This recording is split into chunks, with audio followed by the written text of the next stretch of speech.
bonjour, bonjour. Voilà, nous sommes réunis aujourd'hui pour mon dernier cours de l'année. Il y aura aussi donc c'est annoncé sur le site du collège. Il y aura les 2 et 3 juillet pas sur le site du collège, mais enfin pas ici, mais au 29 rue d'Ulm, un petit colloque co-organisé par le collège, l'université de Berkeley et l'Institute for the History of the Ancient World de New York sur les nouvelles avancées sur l'histoire et l'archéologie de la Sogdiane. Le colloque sera ouvert. Voilà. Donc, probablement l'année prochaine, je vais commencer par continuer sur le même répertoire parce que on ne l'aura pas épuisé cette année, et puis surtout, les découvertes continuent, il y a assez régulièrement des nouveaux documents. Et puis pour la suite de l'année, je n'ai pas encore annoncé mon programme, probablement je parlerai d'un sujet plus technique qui sera les rapports entre l'Iran et l'Asie centrale, notamment à la période sassanide, et ça reposera aussi sur des documents figurés, mais également sur des nouveaux documents écrits en bactrien que je viens d'éditer avec Nicolas Sims-Williams. Donc voilà, ça sera un peu plus dans la matière brute. Donc toujours à propos de cette extraordinaire représentation du Mahabharata dans une maison de Penjikent, voilà, les images couleurs avaient sauté à la dernière séance. Vous voyez, voilà, c'est l'ensemble de la scène principale avec le jeu de dés à droite et l'arrivée des vainqueurs de la bataille à gauche, à l'entrée de la ville. Voilà, ça c'est le jeu de dés. Vous pouvez voir quand même la remarquable qualité artistique, l'utilisation abondante du bleu de lapis-lazuli. Ce n'est pas le cas dans toutes les peintures sogdiennes. Lapis-lazuli, il n'était pas à côté, hein, il était en Afghanistan du nord-est, mais il semblerait que depuis longtemps, même depuis l'époque achéménide, les Sogdiens avaient un circuit commercial avec les mines de cette région, et ils l'utilisaient beaucoup. C'est même, quand on discute avec des spécialistes des enluminures dans la peinture occidentale, ils sont étonnés de ce très abondant usage du lapis-lazuli parce que ce n'est pas facile du tout à utiliser. C'est une pierre, il faut la broyer, il faut la mélanger à des solvants. On l'utilisait à dose assez homéopathique en Occident, et finalement on l'a remplacé au bout d'un certain temps par le bleu d'outre-mer qu'on obtenait de source, par l'indigo, hein, qu'on obtenait de sources végétales. Alors là, il l'utilisait au litre. Alors, que vient faire, la question qu'on peut se poser évidemment, c'est que vient faire cette représentation du Mahabharata, représentation qu'on peut dire unique en dehors de l'Inde, hein, pour cette époque, et puis pour fort longtemps, dans une maison de Penjikent. Alors, il y a peut-être un facteur lié à la personnalité du propriétaire de la maison.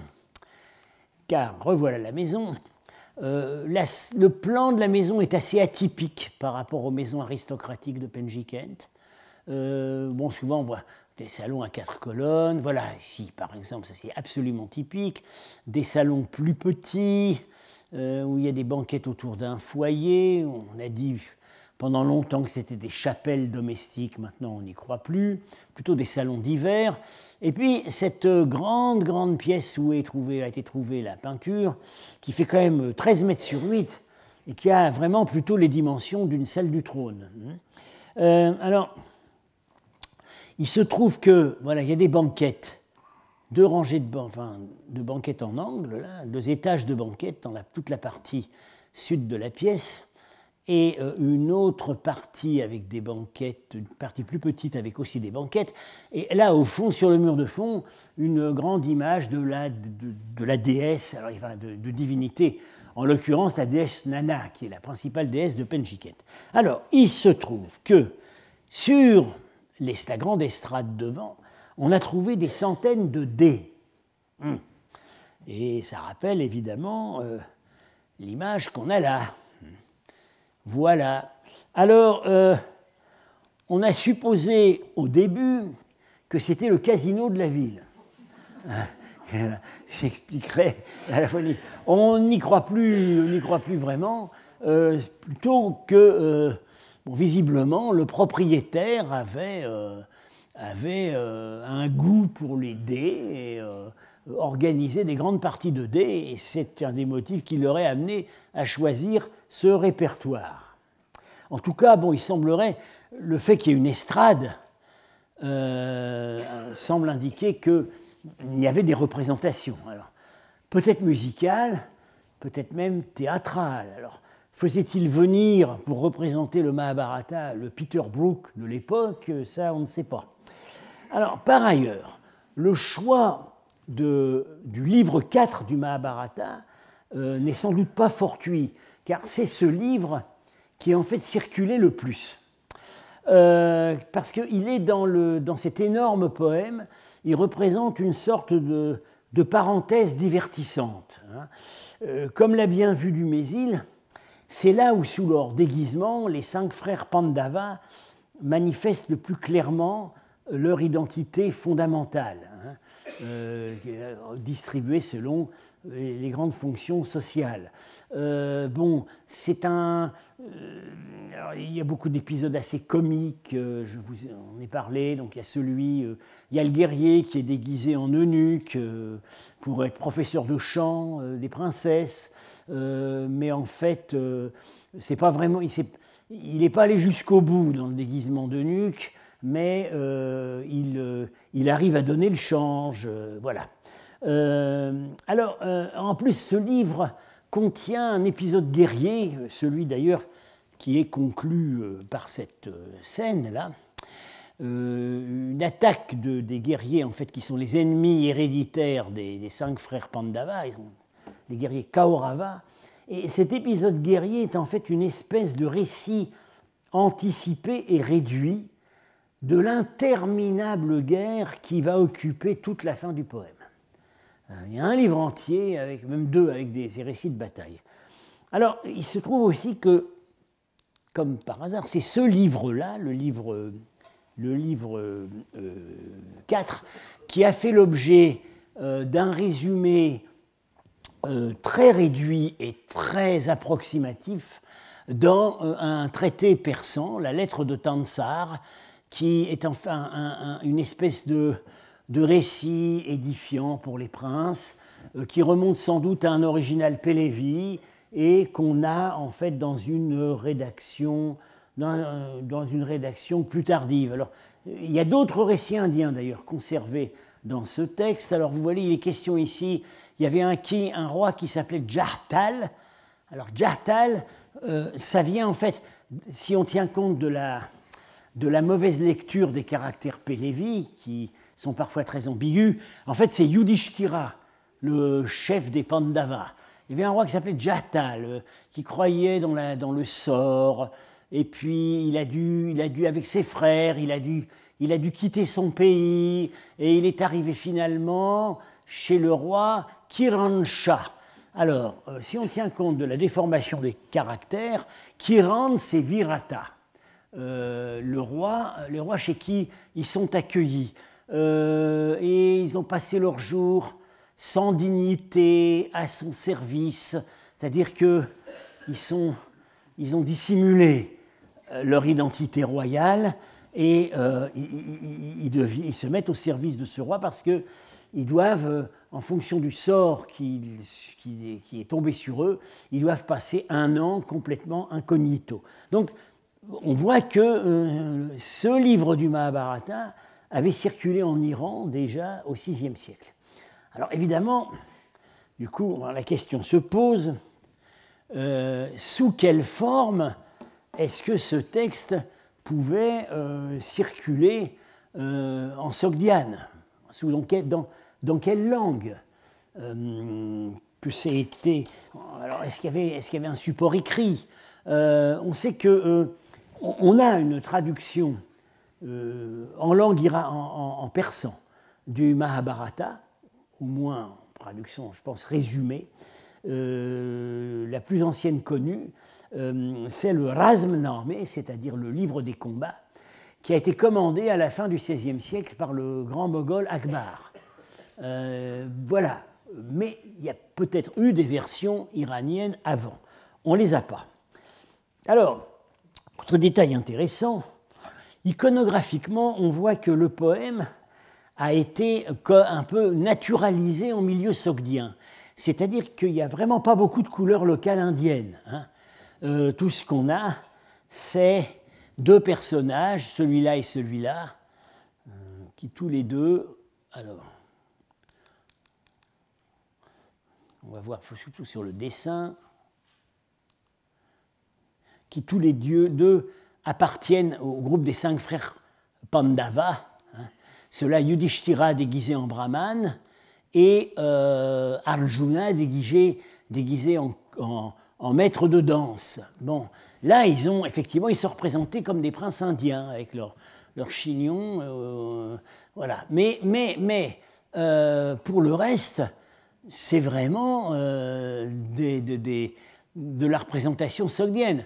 Même le roi Virata, chez qui ils séjournent, et qui est un Indien, il est représenté comme un roi sogdien, avec exactement le même costume, le même type de couronne. Vous voyez. Alors également, ce qu'on constate, c'est que voilà, les réalités sont vraiment des réalités sogdiennes.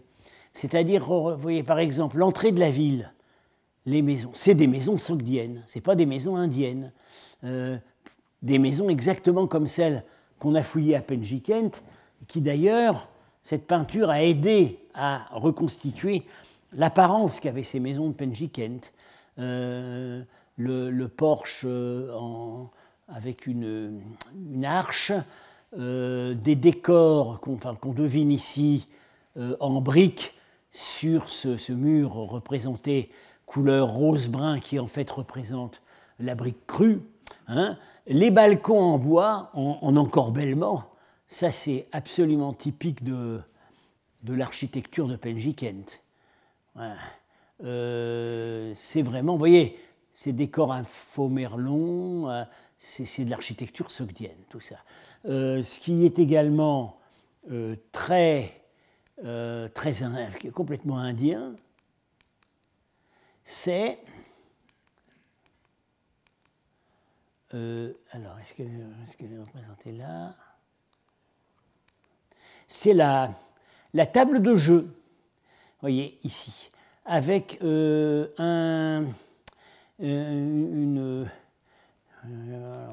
va la voir mieux sur l'autre. Voilà. Avec cette bande au milieu, ici. Enfin, c'est pas un jeu, c'est pas une table de jeu d'échecs. C'est pas une table de jeu indien.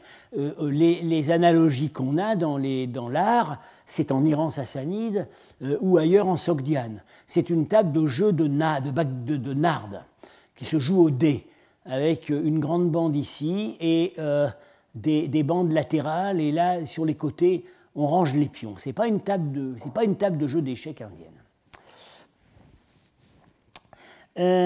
Alors, j'en viens maintenant au répertoire du Panchatantra, donc les plus célèbres des recueils de contes indiens. Alors là, on peut dire que les correspondances entre les images de Penjikent et le texte sanskrit sont rarement complètes. Ça colle jamais vraiment complètement.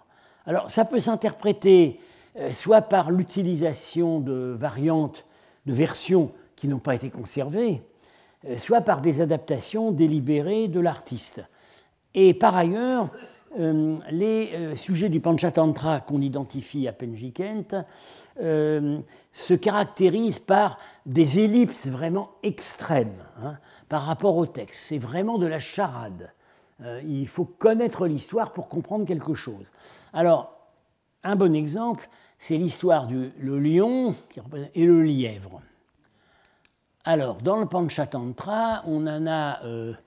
c'est un récit qui se déroule sur pas mal de pages, et en fait, l'épisode figuré ici, c'est que, en gros, il y a un lion qui tyrannise les animaux, voilà, et finalement, le lièvre va trouver le moyen de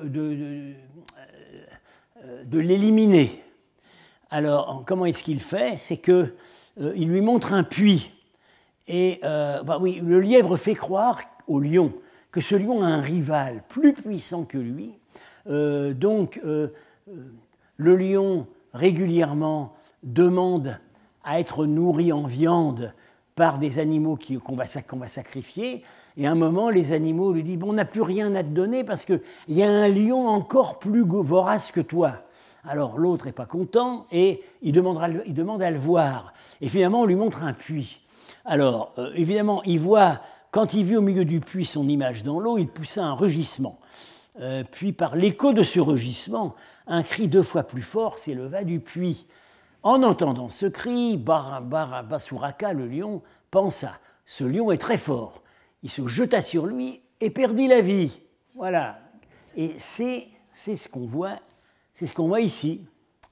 Ouais, le lièvre persuade le lion méchant qu'il a un rival, il l'amène au bord d'un puits, il croit voir son rival, il se jette sur lui et il tombe peut-être la première. Voilà. Alors, autre exemple de ce style très elliptique, c'est l'histoire. C'est le lion, le taureau et le chacal. Alors là, je ne vous donne pas le texte du Panchatantra parce que ça se déroule, c'est vraiment un récit très long qui en fait est entrecoupé de récits dans le récit. Alors ils ont extrait la substance et voilà donc le chacal qui va débarrasser ses congénères de 2 animaux qui les embêtent, un bœuf qui est en fait un zébu et un lion. Et en fait, il suscite la zizanie entre eux. Il explique à chacun que l'autre dit du mal de lui. Alors, au milieu, c'est très mal conservé, mais on voit quand même la queue du lion, là. Ils se battent et du coup, ils s'entretuent. Voilà. Alors, la morale de l'histoire qui est donnée, c'est évidemment l'union fait la force. Voilà. Donc, ça, c'est typique de la façon dont sont représentées ces histoires. Alors, un autre récit, qui est aussi dans le Panchatantra, enfin, qui n'est que dans certaines versions, c'est l'histoire du tigre ressuscité. Alors, voilà ici en couleur et voilà en dessin. Alors, quelle est l'histoire? 3 hommes qui se croient savants, dans le récit indien, ce sont des brahmanes, trouvent le squelette d'un animal qu'ils n'arrivent pas à identifier. Alors, voilà, ici à gauche, l'un d'eux qui va exposer sa théorie sur ce que ça peut être. Alors, celui au milieu trouve la peau et, avec un bâton ou un couteau, la remet sur le squelette. Et celui de droite, par un tour plus ou moins magique, ressuscite le tigre. Et évidemment, il se fait manger. Voilà. Et en fait, ce qui n'est pas indiqué ici, c'est ce qu'on trouve dans la version indienne, c'est qu'il y a un 4e sage qui est le seul vrai sage, qui lui s'est déjà réfugié dans un arbre. Bon. Alors, seule transposition, mais elle n'est pas étonnante, par rapport à l'original indien, c'est que dans l'original indien, c'est un lion. Et ici, c'est un tigre. Mais c'est assez normal, assez souvent dans l'art sogdien, les lions deviennent des tigres, parce que le lion, à l'époque concernée, ne fait plus partie de la faune locale, alors que le tigre, oui, il y a eu des tigres jusque dans les années 50. Par exemple, pour ceux qui sont allés à Samarcande, vous savez qu'il y a sur la place du Régistan, il y a la madrasa Shir d'or, ça veut dire celle qui a un lion, et qui représente en fait la conjonction astrologique du signe du lion, du soleil et du Capricorne. Et le lion, en fait, c'est un tigre, mais à qui qu'on a affublé d'une crinière pour faire lion. Donc les artistes ne savaient plus vraiment ce que c'était qu'un lion, mais ils savaient ce que c'était qu'un tigre. Alors c'est ce qu'on a ici. Alors la morale de l'histoire, alors cette histoire devait être assez populaire parce que c'est une des deux seules qui existent dans plusieurs maisons. Alors juste à côté, parce que souvent, je vous l'ai dit, hein, les histoires sont groupées un peu par affinité de thèmes. Alors juste à côté, on a l'histoire du singe qui fracasse le crâne d'un forgeron avec une hache. Alors on n'a pas la version écrite de cette histoire, on a pensé que c'est la vengeance de l'animal que le forgeron a asservi. Et donc la morale commune de ces deux histoires, ce serait éviter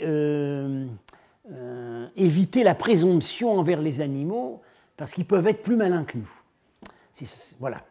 Alors, encore une autre histoire qui, sans doute, correspond au Panchatantra.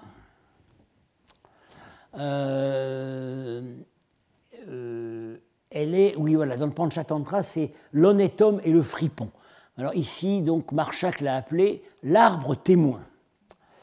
Alors, c'est pareil, le texte est trop long pour que je ne pense pas que je l'ai reproduit, non, parce que c'est trop long, mais je vous le résume. Un marchand, est parti en Inde, ou parfois avec un associé. Il part en Inde et il fait fortune. Alors, c'est exprimé ici, à gauche, par ce personnage qui a retroussé sa tunique pour pouvoir voyager plus facilement. Il a chaussé ses bottes et il est derrière des éléphants. Donc, il va en Inde, ou il est en Inde. Il ramène un trésor qu'il cache sous un arbre. Mais finalement, il se fait tromper par son associé et en fait, l'associé vole le trésor. Donc, ici à droite, les deux, le plaignant et celui qui est accusé, se retrouvent devant un juge. Comme d'habitude, ce juge est représenté en fait comme un Indien. Et donc, il lève le doigt, il délivre une sentence, et on ne comprend pas très bien ce que vient de faire. Alors, probablement, ce pot, c'est celui que le marchand a trouvé vide en allant le déterrer sous l'arbre, ou peut-être c'est le voleur qui le montre au juge pour faire croire que c'est lui qui a trouvé le pot vide et que c'est l'autre qui avait volé l'argent. Alors, qu'est-ce que c'est que cette petite coupe-là? Alors, voilà. Il va donc, le juge décide qu'un arbre, un certain arbre dans la forêt, peut servir de témoin. Non, l'arbre où le trésor a été enterré va, sous l'effet d'un espèce de charme magique délivré par le juge, l'arbre va parler et va dire ce qu'il a vu. Et donc ici, on a probablement le marchand qui tient une coupe, alors peut-être une libation à la divinité de l'arbre. Peut-être, Marchak a supposé aussi, c'est que quand il a cherché son trésor au pied de l'arbre, il n'a trouvé que le couvercle du pot, vide. Et donc c'est ça qu'il exhibe. Alors, voilà l'histoire donc racontée simplement en 3 scènes. Alors évidemment, on n'a pas la fin. Alors, si on prend la fin dans le récit indien, dans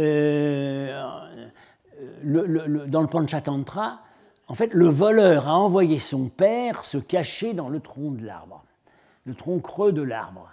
Et quand on l'interroge, le voleur fait croire qu'il est la voix de l'esprit de l'arbre. Et il accuse le marchand d'avoir menti. Ce sur quoi le marchand met le feu à l'arbre et le papa est brûlé et la machination est éventée. Donc c'est pareil. On a ces éléments et puis il faut faire avec. Voilà. Alors, il y a une autre histoire d'arbre habité qui est à côté, peinte à côté, et qui n'est sans doute pas la même. Voilà, les thèmes, les histoires se raccrochent par on appelle ça des concaténations. Il y a des détails qui permettent de raccrocher d'une image à l'autre. Alors, ici, on appelle ça l'esprit de l'arbre, et là, c'est pas évident de trouver la source. Ce qui semble le plus proche, c'est un récit bouddhique, c'est dans un récit, une jataka, c'est-à-dire les récits des vies antérieures du Bouddha, la Maharajanika Jataka numéro 393. Quelle est l'histoire? Des marchands en voyage qui sont en train de mourir de soif trouvent un arbre miraculeux dont ils pensent que les branches sont gorgées de sève. Alors, ils coupent une branche d'où sort de l'eau, qui les désaltère. Et puis du coup, enhardis, ils continuent en coupant les autres branches, et alors, de la branche suivante sort de la nourriture, de la branche suivante sortent des femmes, 25 par marchand. Voilà. Et finalement sortent des joyaux. Alors, à la fin, le tronc mutilé se venge en les avalant. Bien. Alors, on aurait ici, selon Marchak, une variante qui n'est pas attestée par ailleurs, où seule sort de l'arbre la femme. Voilà. Et ce personnage, on voit très bien qu'il a coupé la branche. Alors, à la fin, il est avalé par le tronc. Alors, est-ce que la femme est en fait une sorcière qui a voulu attirer l'autre? Est-ce que c'est le tronc qui s'est vengé? Et alors, il pourrait y avoir un happy end. C'est que le garçon se jette dans le tronc pour rejoindre la fille au pays des fées. On peut imaginer ce qu'on veut. Bien. Par rapport à Marchak, Monica Zinn, qui est donc une indianiste de Leipzig et qui est une grande spécialiste de l'iconographie, notamment l'iconographie des contes bouddhiques dans l'art bouddhique du Xinjiang, elle a dans cet article, elle a un peu critiqué, l'article est dédié à Marchak, mais elle l'a un peu critiqué en montrant que parfois il a trop tiré du côté du Panchatantra, alors que les sources pouvaient être plus diversifiées et que notamment il faut accorder une certaine importance aux contes bouddhiques. Le Panchatantra n'est pas spécifiquement bouddhique, c'est une ambiance indienne, brahmanique plutôt. On ne trouve pas tellement d'allusions au bouddhisme. Mais alors, dans les contes bouddhiques, il y a évidemment les Jataka. Alors, dans la collection UNESCO, il y a un volume, des vies antérieures du Bouddha. Tout ça est accessible. Et puis, alors, il y a une autre source bouddhique à laquelle elle accorde de l'importance, c'est le Vinaya des Mula Sarvastivadin. Alors, qu'est-ce que c'est? Les Mula Sarvastivadin, c'est une secte bouddhique du Hinayana, dont il se trouve cette secte-là était répandue justement près de l'Asie centrale, Ils sont attestés au Cachemire, au Gandhara et également au VIe siècle à Termès, donc vraiment tout près de la Sogdiane. Et le Vinaya, c'est le traité de discipline. Alors chaque secte bouddhique avait son Vinaya, mais les Vinayas étaient illustrés d'anecdotes pour justement faire passer le message disciplinaire. Il y avait des petites histoires dedans. Et donc ce Vinaya des Mullas Sarvastivadin, qu'on connaît par diverses versions, on a du sanskrit, mais on a aussi des versions tibétaines, chinoises, tout ça se complète, ce serait indirectement, enfin ce serait l'une des sources de ces peintures de Penjikent, on va en voir certaines maintenant. Il est parvenu, il nous est connu dans le monde centra-asiatique par un recueil de contes qui s'appelle le Senbad Name, autrement connu comme le livre des 7 vizirs. Ça dérive du Vinaya des Mullas Sarvastivadin et c'est probablement assez proche de la source qu'utilisaient les peintres sogdiens. Le Senbad Name, tel qu'il nous est parvenu, a été mis en prose persane au Xe siècle. Et figurez-vous où ça? À Samarcande. Donc c'est une des grandes productions littéraires de la Samarcande médiévale. Il n'y en a pas tellement. C'est sous la dynastie des Karakhanides. Voilà, ces contes circulaient encore dans la région, c'est évident.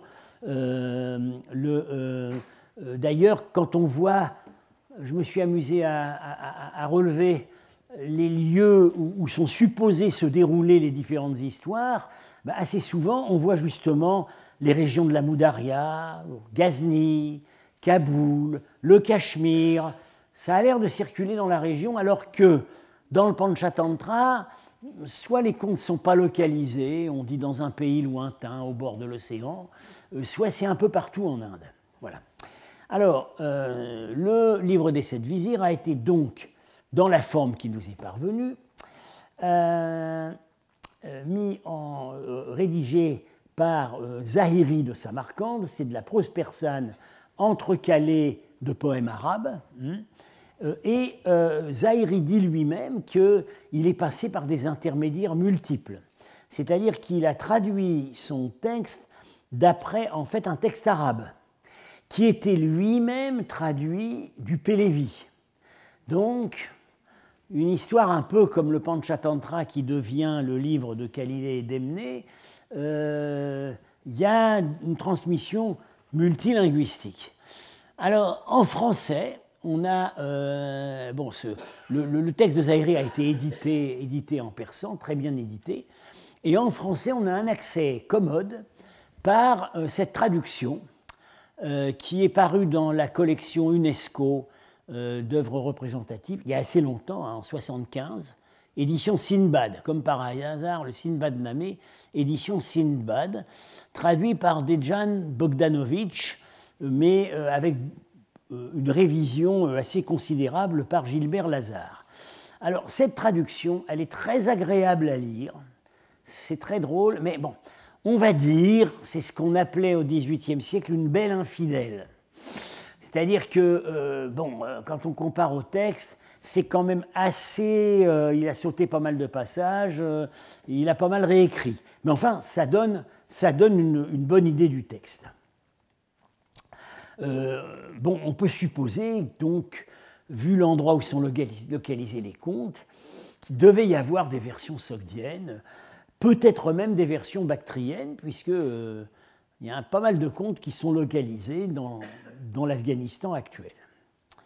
Alors, les exemples les plus significatifs. Vous voyez tout de suite que là, on a un style beaucoup moins elliptique. Hein. Il y a quand même, ici, il y a 5 scènes. On a le détail. C'est le conte des singes, des éléphants et de la femme qui joue avec le bélier. Alors, voilà, il est ici, dans la version française du Sinbad-Nameh, et j'ai délimité par ces traits les passages qui sont illustrés sur la peinture. Alors, je ne vous lis pas tout, mais en gros, les singes sur la montagne, voilà, le roi des singes sur la montagne avec sa femme voit au loin un bélier qui lutte avec une femme. Et la femme s'amuse avec le bélier. Ce roi s'appelle Rouzbé. Et il dit à ses compagnons, oh là, ça prévoit des malheurs. Il faut partir d'ici. Il faut quitter le pays. Alors les autres ne comprennent pas ce qu'ils veulent dire. Et c'est un vieux gâteux, disent-ils. Ils ne partent pas. Mais le roi des singes, il s'en va avec sa femme. Et en fait, que se passe-t-il? Le roi des singes avait prévu ce qui allait se passer. Le bélier, un jour, avait repris ses jeux avec la femme et la frappa d'un coup de corne. La femme eut grand mal et asséna un coup de pierre sur la tête du bélier. L'animal s'écroula évanoui. Quand il reprit ses sens, la rancune germa dans son cœur, et voyant la femme près d'un mur, il la chargea. Celle-ci avait un tison ardent à la main. Elle l'en frappa. La toison du bélier s'enflamma. Pris de panique, celui-ci gagna l'enclos où se trouvaient les éléphants. Oui, ça se passe en Inde, il y a un parc à éléphants. Il se roula contre les bottes de... C'est censé se passer à Hamadan, mais c'est quand même, ça reste un conte indien. Il se roula contre les bottes de roseaux, dans la litière des éléphants, dans l'espoir d'éteindre le feu qu'il portait. Mais le feu s'étendit aux roseaux. Bientôt, il gagna tout l'enclos. Des éléphants périrent, d'autres furent gravement brûlés. La chose fut rapportée au roi, qui, très affligé, fit venir le chef des Cornaques. « Qu'allons-nous faire » demanda-t-il. « Pour ceux qui ont péri, il n'y a plus rien à faire » répondit le Cornac. « Quant aux brûlés, il faut les enduire chaque jour de graisse de singe jusqu'à ce qu'ils guérissent. » Le roi ordonna à ses hommes d'abattre à coups de flèches et de pierres tous les singes qu'ils trouveraient dans la montagne, afin de récolter leur graisse et d'en enduire ensuite les éléphants. De nombreux soldats sortirent de la ville et se répandirent sur les sommets et sur les pentes, faisant pleuvoir flèches et pierres. Les singes désemparés s'écrièrent « Dites-nous au moins pourquoi vous nous frappez et nous tuez. Il y a des années que nous habitons cette montagne, jamais nous n'avons causé aucun mal qui justifie une telle cruauté. » On leur raconta alors l'histoire du bélier, de la femme, du feu, des éléphants, en leur donnant tous les détails. Et les singes dirent « Nous mériterions un malheur bien plus grand encore pour avoir fait fi des paroles de notre ancien. » Alors, la leçon ici reste assez profondément bouddhique. C'est l'enchaînement des causes. C'est-à-dire que des actions en apparence anodines peuvent en entraîner d'autres, etc., qui font basculer le destin. Alors, maintenant, revenons à la peinture. Je vous dis tout de suite, cette histoire devait vraiment beaucoup les amuser parce qu'elle a été représentée 2 fois dans 2 maisons, ce qui est vraiment très rare. Alors, je vous laisse deviner. Je serai en séance de séminaire, je donnerai la parole à l'assistance. Voilà la femme devant le feu. Donc, on a sauté le prologue. Les singes qui de loin prévoient le malheur, la femme qui jouait avec le bélier, qui lui a acheté une pierre, et le bélier qui a voulu se venger. Elle est devant le feu avec un tisonnier. Et ce qu'on ne voit pas, c'est que le bélier l'attaque et qu'elle se défend avec le tison. Voilà le bélier. Il est en feu. Vous voyez, sa toison, ça a pris feu. Et il est là, il y a le parc à éléphants. Donc, on comprend qu'il va mettre le feu aux éléphants. Je pense qu'on voit... Est-ce qu'on voit la couleur? Non, oui, enfin, c'est vaguement jaune. Oui. Ici, donc ça se déroule de droite à gauche, on a le roi représenté vraiment comme un aristocrate sogdien, typiquement avec la longue épée à l'horizontale, la dague à l'horizontale, la massue. C'est un roi sogdien. Il s'enquiert auprès du chef des Cornaques. Qu'est-ce qu'on peut faire? Alors, bon, là, Ellipse, le chef des Cornaques, lui dit il faut les enduire de graisse de singe, et on saute la scène de la chasse dans la montagne, où ils vont récupérer les singes. Voilà le singe jeté dans le chaudron pour récupérer la graisse. Et à gauche, on a le roi des singes et sa femme qui sont sur une montagne. Ça, c'est la façon en sogdien dont on représente les montagnes dans l'art. Et ils disent bye bye, c'est-à-dire qu'ils saluent de leurs mains leur peuple stupide qui s'est laissé exterminer parce qu'ils n'ont pas voulu suivre leur avis. Alors ici, dans cette version, vous voyez, ici il y a quand même 5 scènes. Ici, on revient au style charade. Il n'y a plus que 3 scènes. Très simple. À gauche, les éléphants en feu. Au milieu, les singes dans la marmite. Et à droite, le singe qui s'en va. Donc, la même histoire pouvait être représentée en détail ou de manière extrêmement abstraite.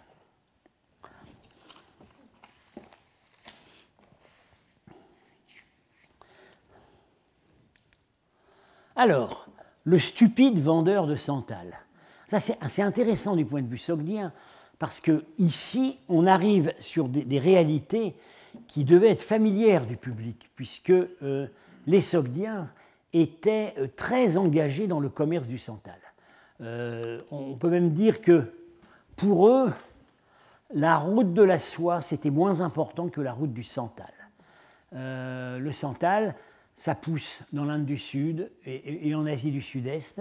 Et on voit par les anciennes lettres de Dunhuang, ces documents, cette correspondance de marchands sogdiens de 314 après Jésus-Christ, que j'ai réédité récemment avec Nicholas Sims Williams, on voit qu'en fait, il est très peu question de la soie et il est beaucoup question du santal. Ils en faisaient une grosse consommation, probablement. On peut mettre ça en rapport avec le fait que ils aimaient les parfums. Et un peu partout dans l'art sogdien, on voit des braséros, des brûloirs, notamment devant des images divines. On a dit des autels du feu, c'est pas toujours des autels du feu, parfois c'est juste des brûle-parfums. Et comme ils n'avaient pas vraiment accès à l'encens, qui était trop loin, ils utilisaient le bois de santal. Voilà. Donc, c'était vraiment une grande part du commerce sogdien. Alors là, il faut en venir au texte du Senbad Namé.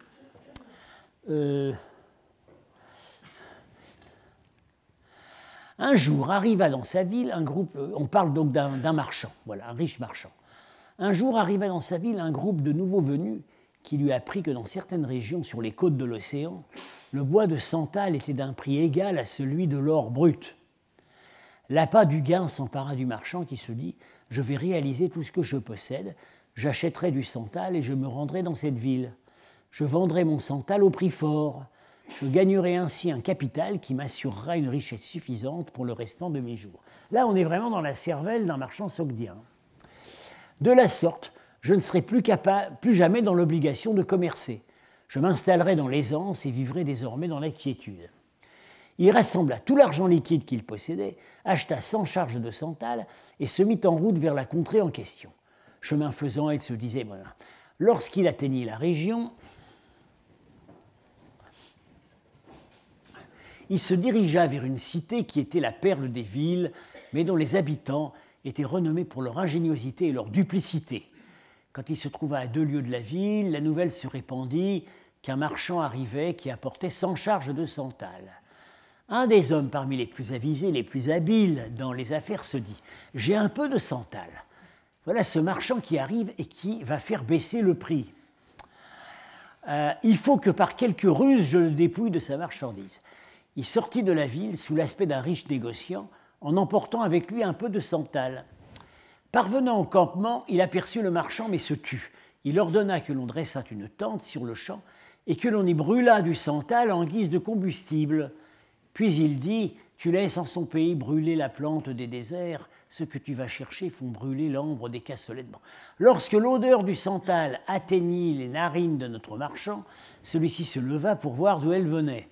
Il alla de tous côtés, fouilla tous les coins jusqu'à ce qu'il parvint à la tente du citadin. Là, il vit le santal qui brûlait dans le réchaud. Le marchand resta stupéfait et se dit « Là où les gens se servent de santal comme bois ordinaire, quel bénéfice pourrais-je tirer ? Quel gain pourrait-il résulter d'une tractation ? Hélas, ma fortune est perdue. J'ai enduré les peines de 6 mois de voyage, les épreuves et les dangers de la route, et voici que mon voyage se solde par une perte. » Il s'approcha du citadin et s'assit comme un pauvre homme, et il lui demanda « D'où viens-tu ? Quelles marchandises contiennent ces bagages ?» Le marchand répondit « J'apporte du santal. En dehors du santal, qu'as-tu apporté ? Il n'y a que du santal. » Dans nos régions, donc l'escroc répond, dans nos régions, une charge de santal vaut 1 dinar. Nous nous chauffons d'ailleurs au santal. Pourquoi n'as-tu pas apporté des denrées qui auraient pu te donner un bénéfice qui t'aurait procuré la quiétude ? Le marchand resta douloureusement interdit, se plongea dans d'amères réflexions. Alors finalement, évidemment, l'autre brade son santal. Le citadin prit pour témoin de leur accord un groupe d'hommes sûrs et se rendit ainsi propriétaire du santal. Puis il leva son camp et se dirigea vers la ville. Voilà. Le marchand, pensant que cet homme lui avait rendu service et s'était montré miséricordieux envers lui, lui en eut beaucoup d'obligations. Alors après, ça finit par s'arranger parce que dans la ville, il va trouver une femme qui va l'aider, qui va lui révéler que le santal se vend au prix de l'or et qui va l'aider à refaire son business. Alors, voyons maintenant, donc il faut se dire que ce conte, les gens qui regardaient cette peinture le connaissaient ou en connaissaient une version. Et du coup, on voit de droite à gauche, je pense que ça se déroule de droite à gauche. Voilà la conversation entre le marchand et l'escroc. Alors, vous voyez tout de suite que ça se passe au milieu de ballots de marchandises, hein, et l'escroc fait boire le marchand. Mais lui ne boit pas. Il endort sa méfiance et lui raconte son histoire de santal qui sert de combustible. Alors, au milieu, c'est pas bien conservé. Peut-être c'était justement le foyer où l'autre fait brûler du santal. Alors, et ici, c'est probablement le stock de santal que le marchand avait amené et le complice de l'escroc qui, on voit qu'il a chargé ça, on voit les branches de santal, il a chargé ça sur lui et il s'en va vendre ça. Mais vendre ça très cher, alors que le pauvre marchand, il a récupéré presque rien. Et on voit que le santal, ça se vend effectivement en branches, et c'est exactement ce qui est raconté dans les anciennes lettres sogdiennes, puisqu'il est question de faisceaux de santal, de boisseaux. Donc ça se vendait en fagots, en réalité, et c'est ce qu'on voit ici. Donc là, c'est un des rares cas où les Sogdiens ont vraiment se sont montrés en train de commercer. Alors, on peut continuer avec des scènes d'une autre nature. Alors, il y a quelques scènes assez rares, mais quelques scènes de vaudeville. Voilà. Alors, il faut savoir que l'art sogdien est très pudique. Il n'y a pratiquement pas de nudité féminine. Dans les cas où il y en a, ça se passe au paradis. C'est pas du tout comme l'art gréco-romain. C'est un art très réservé. Mais il y a quand même, évidemment, des histoires de cocus et des histoires d'amants, comme dans toutes les littératures. Alors ici, il y en a deux. C'est difficile de les identifier à des récits précis. Parce que dans ce genre de littérature, le thème de la femme qui est au lit, qui crie « Ciel, mon mari », et de l'amant qu'on cache ou qu'on exfiltre, ce sont des thèmes banals. Celui de gauche semble contenir davantage de détails, et Marchak le rapproche d'un récit du Sindbad-Nameh, l'histoire de l'homme qui collectionnait les ruses féminines. Alors, un homme avait fait vœu de parcourir la terre entière et de noter dans un livre toutes les perfidies féminines. Parce que, voilà, il voulait se mettre en garde pour le jour où il se marierait. Il voulait... Voilà. Alors, mais alors à la fin, il a terminé son périple et il est tout content et il est accueilli par une femme à qui il raconte pourquoi il voyage, etc. Et la femme se dit « Mon pigeon, je vais t'avoir ». Et du coup, c'est une femme mariée, hein, donc du coup, elle le séduit. Finalement, bon, le mari revient, elle arrive à le faire sortir, etc. Le voyageur, le collectionneur d'anecdotes sur la perfidie des femmes s'avoue vaincu et il brûle son livre en disant « Toute l'expérience que j'ai acquise pendant tous ces voyages ne m'a servi à rien parce qu'on se fera toujours piéger par les femmes. » Voilà. Alors, ça pourrait être une histoire comme celle-là. Marshak pense que, vous voyez, il y a une espèce de personnage grotesque, un peu clownesque, qui est à moitié nu et qui s'en va en faisant un signe d'adieu à la main. Donc, ça pourrait être lui qui s'en va après avoir compris qu'il s'était fait tromper. La femme est au lit et elle fait sortir de l'autre côté 2 autres amants. Alors, eux, soit ils ont eu le temps de se rhabiller, soit ils sont arrivés après. En tout cas, qu'est-ce qu'elle a fait du mari? Le mari, il est là, parce que comme il est revenu à l'improviste, elle lui a dit, avant de te mettre au lit, allume un feu pour réchauffer. Donc, il se chauffe devant le feu et du coup, il ne voit pas ce qui se passe dans la pièce. Il ne voit pas qu'il y a 3 hommes déjà dans la pièce. Bon. Donc, ça pourrait être une histoire comme celle-là. Ici, c'est moins clair, mais enfin, on voit la femme, elle est au lit, et là, ce personnage a l'air de s'enfuir, qui n'a pas l'air très vêtu, a l'air de s'enfuir rapidement. Alors, maintenant, il y a, donc, on a passé en revue le Mahabharata, les divers recueils indiens, voilà, Panchatantra, Sindbad-Nameh, etc. Il y a aussi des sources folkloriques qui ne se laissent pas vraiment identifier, ou plutôt, voilà, on voit la une, qui a dérouté nos collègues quand ils l'ont trouvée. Alors, c'est pas fait par un peintre très professionnel, hein, c'est visiblement du barbouillage. Alors, quand ils ont trouvé cette scène, ils ont eu la bonne idée d'aller au musée local de Penjikent et de consulter les recueils de folklore tadjik. Et ils sont tombés sur un conte qui est illustré ici.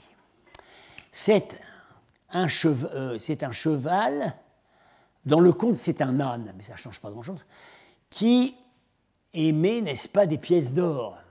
C'est un peu comme l'histoire de la poule aux œufs d'or.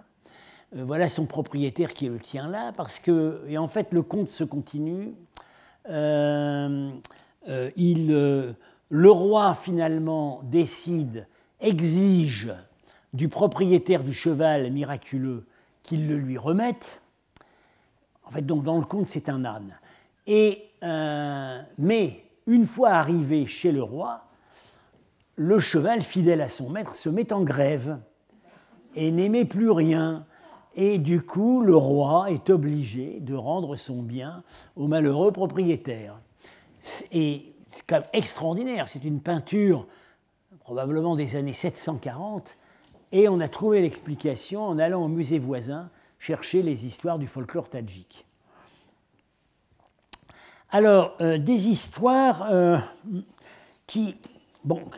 qu'on ne trouve pas dans des recueils constitués, mais qu'on a dans des Ils ont en gros les folklores indo-européens. Bien.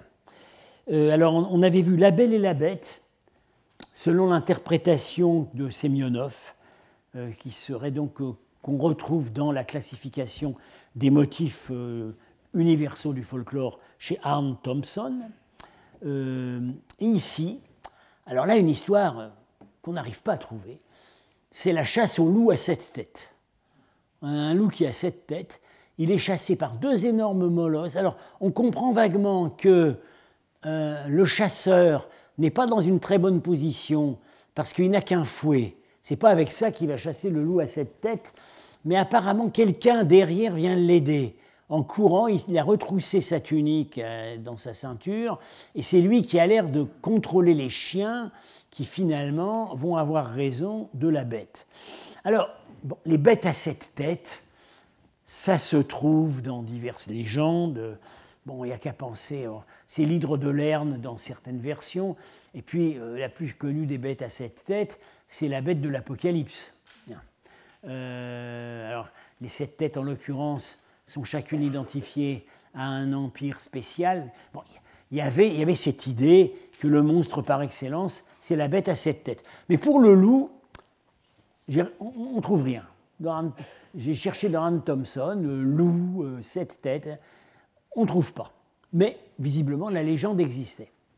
Alors, un détail intéressant, c'est la seule chasse au loup de toute la peinture sogdienne et même de toutes les scènes de chasse iraniennes préislamiques. On chasse toutes sortes de bêtes, on avait vu ça ici il y a quelques années. Le loup, la chasse au loup n'est jamais montrée. Alors qu'on sait qu'elle existait, il y avait des battues au loup, c'est raconté.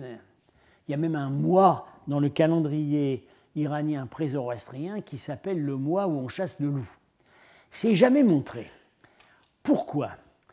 Probablement parce que ce n'était pas une chasse valorisante. C'est-à-dire qu'un aristocrate ou un roi n'allait pas s'abaisser à se montrer en train de chasser le loup. Chasser le loup, c'est de l'extermination de nuisibles. Ça pouvait être laissé aux paysans. Ce n'était pas une chasse glorieuse. Et or, ici, on a une chasse au loup, mais comme par hasard, ce loup est un monstre dangereux. Ce n'est pas une vraie chasse au loup.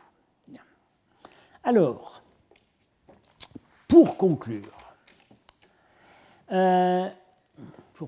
avez bien compris que depuis le début de ce cours, nous n'avons que le sommet de l'iceberg.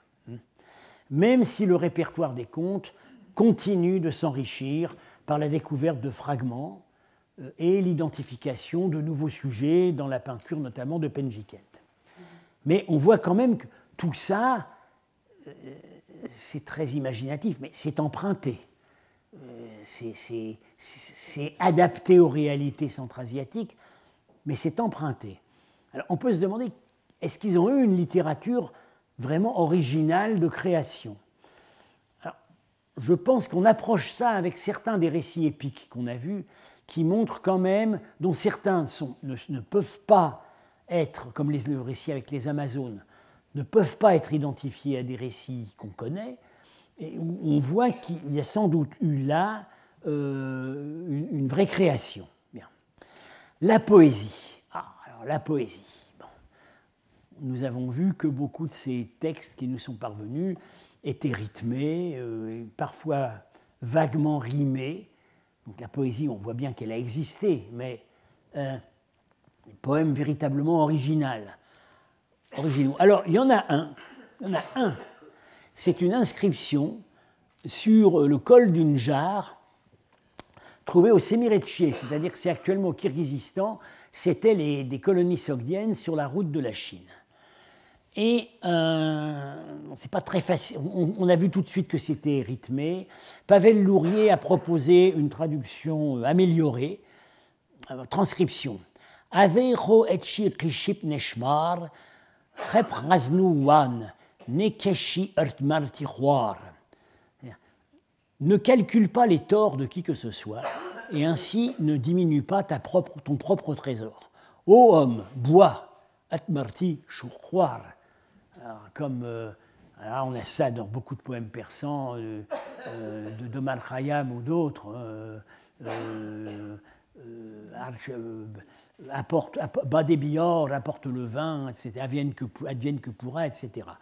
Donc, Lifshitz, qui est le premier à avoir édité ce texte, a écrit avec pertinence qu'on voit, avec un texte comme celui-là, qu'il a existé une poésie élégiaque, bachique dans certains cas, autour du vin, qui devait être riche, mais surtout orale. Bon. Problème aussi, c'est la date de ce texte, parce que selon Lifshitz, 8e, 9e siècle, selon Lourier, peut-être même 10e, donc une influence de la poésie persane naissante n'est pas impossible à ce stade. Bon, on a retrouvé les principes de la versification en grand détail, comme je l'ai dit au début. Il reste à retrouver les poèmes. Alors, terminons en rêvant. L'un des premiers poètes persans, connu, qui est un immense poète, mais dont il est parvenu très peu de ce qu'il avait écrit, c'est Rudaki. Rudaki, c'est quelqu'un qui est né près de Penjikent, un village un peu à l'est, où on a probablement retrouvé sa tombe. Il est né sans doute vers 870, dans ce village de Panjrud. Et Rudaki, il a fait sa carrière en fait à Boukhara, à la cour de Boukhara, donc c'est un Sogdien. Et il avait, parmi ses œuvres, on sait, ça ne nous est pas parvenu, mais on sait qu'il l'avait écrit, il avait mis en vers persan Khalilé et Demné, donc le Panchatantra, il l'avait mis en persan probablement d'après la version arabe d'Ibn al-Muqaffa. Il a fait ça moins de 2 siècles après que ses compatriotes de Penjikent aient illustré exactement les mêmes histoires sur leur peinture. Donc, je me plais à dire Rudaki, le dernier des poètes sogdiens, le premier des poètes persans. Et Marchak était d'accord avec cette formule. Je termine avec un poème de Rudaki traduit par Gilbert Lazare et qui probablement nous amène assez près de ce que pouvaient être les poèmes sogdiens. Et le grand espoir, évidemment, c'est qu'un jour on en retrouve un comme ça. C'est le vin qui met au jour la valeur des hommes et qui distingue des serfs ceux qui sont nés libres. Il est le révélateur d'une bonne race. Que de vertus contenues dans cette liqueur. Les plus belles heures sont celles où l'on boit, quand au jardin s'épanouissent roses et jasmins. Que d'altières citadelles le vin sut forcer, et de poulains rebelles le vin sut dompter. Combien de vilains avares firent, après boire, sur l'univers étonné pleuvoir les largesses. Voilà, eh bien, c'est terminé pour cette année avec la littérature sogdienne en peinture.